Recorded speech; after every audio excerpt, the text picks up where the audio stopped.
तो बांग्लादेश ने world cup ना खेलने का सारा गुस्सा पाकिस्तान पर निकाल दिया।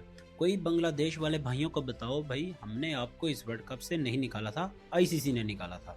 शाहीन अफरीदी ने इस सीरीज से पहले कहा था कि हम इस सीरीज में अपने मुस्तकबिल की तैयारी के लिए जाएंगे। मुझे तो पाकिस्तान का मुस्तकबिल बहुत तारीख नज़र आ रहा है। मुस्तकबिल तो मुस्तकबिल, हमारे तो खैर हाल का भी कोई हाल नहीं है। तो दोस्तों, बात कुछ यूं है कि बांग्लादेश ने पहले ओडीआई में पाकिस्तान को 114 रन पर ऑल आउट कर दिया है। सिवाय हमारे ओपनर्स या वन डाउन के, जिन्होंने थोड़ा सा स्टार्ट लिया था, जो भी खिलाड़ी क्रीज पर आया वो बस रेत की दीवार साबित हुआ।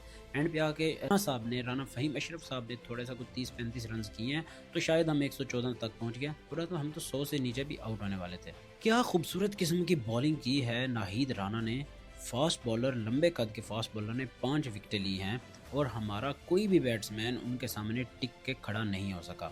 और फिर जब बांग्लादेश वाले बैटिंग पे आए तो हमने कहा चलो यार, हमारा स्कोर कम है लेकिन थोड़ा सा हमारी टीम फाइट करती हुई नजर आएगी। लेकिन बांग्लादेश ने 15 ओवर में ये सारा टारगेट चेज करके पाकिस्तान को पहले ओडीआई में 8 विकेटों से शिकस्त दे दी है।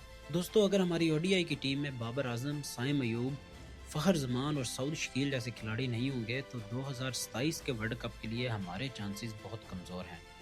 हमें ये देखना होगा कि हमारी क्रिकेट किस सीमत में जा रही है। मुझे समझ नहीं आती आकब जावेद की साइकी की, उनकी सोच क्या है कि हम टी20 की परफॉर्मेंसेस की बिना पर खिलाड़ियों को वनडे से ड्रॉप कर देते हैं। वर्ल्ड कप 2027 सर पर खड़ा है, ओडीआई वर्ल्ड कप, उससे पहले हमारी बहुत थोड़ी सी सीरीज है और हमारी उसके लिए तैयारी क्या है, ज़ीरो। हमें अभी तक यही नहीं पता कि हमारी टीम की प्लेइंग 11 क्या, हमें तो अपने 5 खिलाड़ियों का नहीं पता कि वो कौन से होंगे। इवन हमारे कप्तान शाहीन अफरीदी, वो अनफिट हैं, एक इंजर्ड नी के साथ वो बंदा खेल रहा है और वो अपनी जगह छोड़ेंगे भी नहीं, क्योंकि जगह छोड़ेंगे तो उन्हें डर है कि भाई मैं कहीं टीम से ही ना निकाला जाऊं, कप्तानी तो हाथ से जाएगी ही जाएगी। शाहीन अफरीदी हमारा एक बहुत कीमती एसेट था, कीमती असासा था, लेकिन हमारी पीसीबी टीम मैनेजमेंट ने उस खिलाड़ी को, माजी के बहुत सारे खिलाड़ियों की तरह हम उसको ज़ाया कर रहे हैं। उसको हम टी20 भी खिलाते थे, उसको टेस्ट भी खिलाते थे, वनडे भी खिलाते थे, और अब वो बंदा इंजर्ड है, इस वजह से ही उसकी कोई परफॉर्मेंस नहीं आ रही। मेरे ख्याल में शाहीन अफरीदी को अपने कैरियर के बारे में खुद सोचना चाहिए, और अगर आप इसी तरह एक इंजरी के साथ खेलते रहेंगे तो ये आगे जाकर आपका कैरियर बहुत शॉर्ट हो जाएगा। खैर, अब वर्ल्ड कप करीब है, अब भी हम उनको कप्तानी से हटाएंगे तो ये हमारे लिए बहुत मजाक की बात होगी। अब उनको कप्तान बना तो दिया है, तो ऐसे करें कि अब वर्ल्ड कप के आने तक उसको सिर्फ वनडे खिलाएं, उसको टी20 और टेस्ट से दूर रखें, क्योंकि अब आपने तैयारी करनी है वर्ल्ड कप 2027 की। टीमें जब यंगस्टर्स को टीम में अपने स्क्वाड में लेकर आती हैं या उनको मौका देती हैं, तो ऐसे नहीं होता कि एकदम से ही आपने 5-6 यंगस्टर्स उठाए, उनको टीम में डाला, उनको एक सीरीज़ खिलाई, वो बेचारे परफॉर्म अगर नहीं कर पाते तो उसके बाद उनका कोई परेशान हाल होता ही नहीं, कोई उनको पूछता ही नहीं है। यही हमने पिछले टी20 वर्ल्ड कप के बाद किया था कि जब हमने एक यंगस्टर्स की टीम बनाकर अफगानिस्तान के आगे उनको डाल दिया था, और फिर अफगानियों ने उनकी वो धुलाई की कि हम वो टी20 सीरीज़ हार के आए, और वो यंगस्टर्स अब हमारी टीम के करीब करीब भी नहीं है। तो यही मेरे ख्याल में हमारा आगे चलकर भी हाल होगा। हमारी टीम मैनेजमेंट को, स्पेशली आकब जावेद साहब को, उनकी साइकी हमारी समझ से तो बालातर है। उनको चाहिए भाई, आप अभी से मिल बैठें, हमारा जो थिंक टैंक है वो मिल के बैठो और सोचो कि 2027 के वर्ल्ड कप के लिए हमारे 15 खिलाड़ी कौन से होने चाहिए। उन खिलाड़ियों को स्क्वाड में लेकर आओ, और वो सीनियर और जूनियर खिलाड़ियों का एक इम्तजाज, एक अच्छा इम्तजाज होना चाहिए। बाबर आजम वनडे का एक बहुत अच्छा बैट्समैन है, उसको टी20 में हम खिलाते हैं, वनडे में जब जो उसका फॉर्मेट है उसमें हम उसको खिलाते नहीं। फिर आपको ये भी देखना होगा कि आपका जो वर्ल्ड कप है वो किस कंट्री में हो रहा है। जो 2027 का वर्ल्ड कप है वो साउथ अफ्रीका और जिम्बाब्वे में हो रहा है, और उन ममालिक में बाबर आजम या फिर साइम अयूब हमारे वो खिलाड़ी हैं जो कि परफॉर्मेंस देंगे। साइम अयूब ने पिछली साउथ अफ्रीका की सीरीज़ में बहुत अच्छी परफॉर्मेंस दी थी। उसके बाद आपके हारिस रऊफ हैं, वो उन ममालिक में, सेना कंट्रीज़ में, साउथ अफ्रीका में हमारे फास्ट बॉलर्स हैं, वो परफॉर्म करेंगे। हमारी टीम मैनेजमेंट को चाहिए कि अभी से अपने 15 खिलाड़ियों का इंतखाब करें, उनको आने वाले इस वर्ल्ड 2027 के वर्ल्ड कप तक हर ओडीआई सीरीज़ में उन खिलाड़ियों को ही खिलाएं, ताकि उन्हें पता हो, उन्हें एक श्योरिटी दें कि भाई जो भी हो जाए 2027 के वर्ल्ड कप तक आप लोगों ने ही खेलना है। और यार, इमाम उल हक का क्या कसूर है, उस बेचारे को आते हैं टीम में लेके आते हैं, वो परफॉर्म करता है, अगली सीरीज़ आती है उसको ड्रॉप कर देते हैं। 50 से ज़्यादा उस बंदे की औसत है।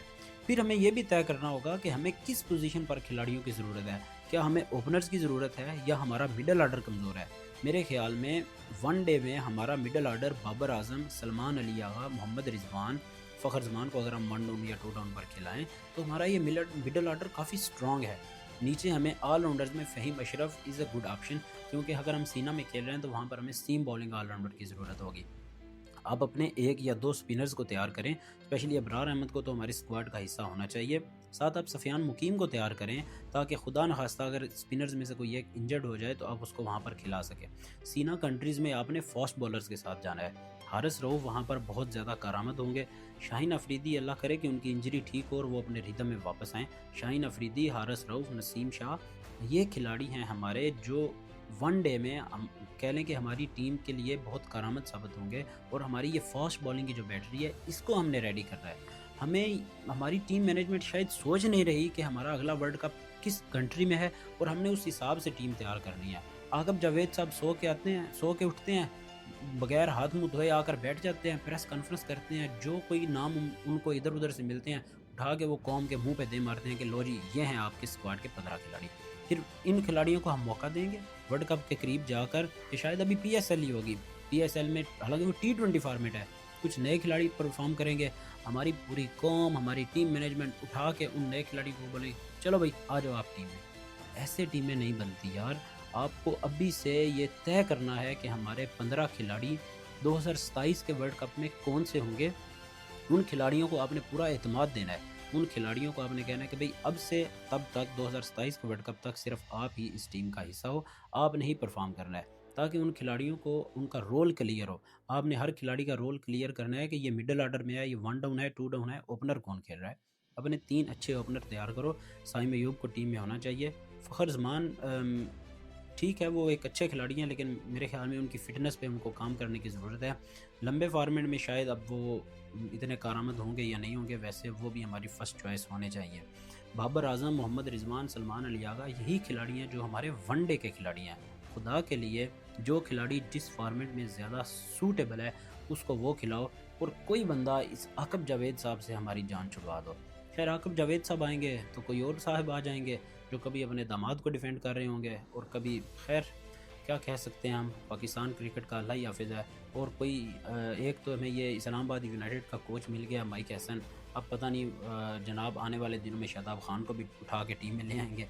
खैर दोस्तों, इस वक्त हमारी टीम की जो सिलेक्शन है वो इस्लामाबाद यूनाइटेड और लाहौर कलंदर्स, बस यही 2 क्लब्स के इर्द गिर्द ही घूम रही है।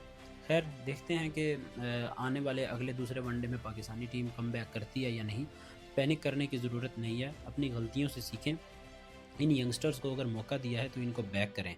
अगर अपनी जो वर्ल्ड कप की 15-15 हम चूज़ कर रहे हैं, उसमें मिडल ऑर्डर में अगर कोई यंगस्टर या ओपनिंग पोजीशन पर 1 डाउन में जहाँ भी आपने किसी यंगस्टर को फिट करना है, तो फिर उसको पूरा मौका दें। अब उसको ये एतमाद दें कि तू परफॉर्म कर या ना कर, अब तू ही इस जगह पर खेलेगा। उम्मीद करते हैं कि पाकिस्तान अगले वनडे में, दूसरे वनडे में अपनी गलतियों से सबक सीखेगा, और हम इस सीरीज़ में कम बैक करेंगे। ऐसे बांग्लादेश के ख़िलाफ़ उनके होम ग्राउंड पे खेलना कभी भी किसी भी टीम के लिए आसान नहीं रहा है। तो आपसे मिलते हैं अगली वीडियो में, तब तक के लिए खुदा हाफिज़।